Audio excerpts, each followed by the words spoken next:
मोहाली में 3 बड़े अपडेट्स चल रहे हैं और अगर आपने इन तीनों के बीच का कनेक्शन समझ लिया तो आपकी इन्वेस्टमेंट कभी भी गलत साबित नहीं होगी। गमाडा का स्ट्रिक्ट नोटिस, 10 फेज का डिमोलिशन और एट्रोपोलिस की रजिस्ट्रियों का रुकना, ये कोई कोइंसिडेंस नहीं है। मोहाली एक क्लीन अप और रीसेट फेज में जा रहा है और इसका सीधा असर इन्वेस्टर, बायर और ग्राउंड मार्केट पे पड़ने वाला है। अगर आप मोहाली में प्लॉट, फ्लैट या इन्वेस्टमेंट का प्लान कर रहे हो तो ये वीडियो एंड तक देखना बहुत जरूरी है, क्योंकि आज जो चल रहा है वो आने वाले 3 से 5 सालों का फ्यूचर डिसाइड करेगा। सबसे पहले बात करते हैं गमाडा के नोटिस की। मोहाली और न्यू चंडीगढ़ में बरम ग्रीन एरिया और कॉर्नर के एरिया पर इनलीगल कंस्ट्रक्शन काफी टाइम से चलती रही है। लोग बाउंड्री को आगे कर देते हैं और छोटा सा स्लैब बना देते हैं या फिर ट्रीज बेल्ट को कवर करके उसे भी अपना एरिया बताते हैं, और नेचुरली इसका इफेक्ट पड़ता है प्रॉपर्टी के असल साइज पर और पूरी लोकेलिटी के ओपन एरिया पर। मगर अब गमाडा ने बिल्कुल क्लियर कट वार्निंग इशू कर दी है। अब आपको 15 दिनों के अंदर इस कंस्ट्रक्शन को हटाना पड़ेगा,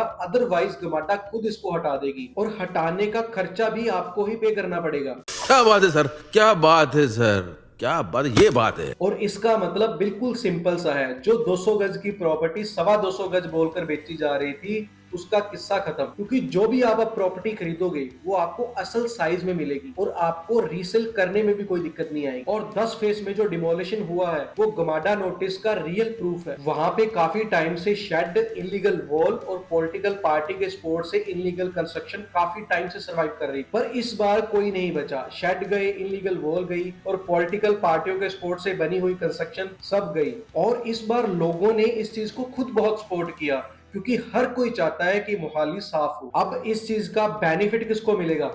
इन्वेस्टर्स को। क्लीन प्लानिंग का मतलब क्या है? ग्रीन बेल्ट सेफ होगी, कॉर्नर क्लियर होंगे और फ्यूचर में कभी भी रोड ब्लॉक नहीं होंगे। इससे रीसेल में ट्रांसपेरेंसी आएगी और इलीगल कंस्ट्रक्शन का रिस्क बिल्कुल जीरो हो जाएगा। और अब बात करते हैं सबसे ज्यादा डिस्कस होने वाला टॉपिक की एट्रोपोलिस की रजिस्ट्रियां क्यों बंद हुई। पंजाब गवर्नमेंट के सबसे बड़े प्रोजेक्ट्स में से एक है एट्रोपोलिस और फाइनली इसका एक्सपेंशन शुरू हो चुका है। एट्रोपोलिस की एक्सपेंशन के लिए गमाडा ने 8 गांवों की 3553 एकड़ लैंड को एक्वायर करने का नोटिफिकेशन जारी कर दिया है। और इस नोटिफिकेशन के बाद बाइंग, सेलिंग और रजिस्ट्रियां बिल्कुल बंद कर दी गई हैं। और इसका सिंपल सा मतलब ये है, ए और डी ब्लॉक की एलओआई के बाद अगला नंबर ई और जे ब्लॉक तक की एलओआई का है। गमाडा का स्ट्रिक्ट नोटिस, 10 फेज का डिमोलिशन और एट्रोपोलिस की रजिस्ट्रियों का रुकना, तीनों का मेन पर्पस एक ही है कि मोहाली को लीगल, ट्रांसपेरेंट और ऑर्गेनाइज सिटी बनाना। आपको आज थोड़ी कंफ्यूजन जरूर लग सकती है, बट कल को सबसे ज्यादा ग्रोथ यही होगी। अगर आप मोहाली में इन्वेस्ट करना चाहते हो तो ये अपडेट आपको डराने के लिए नहीं है,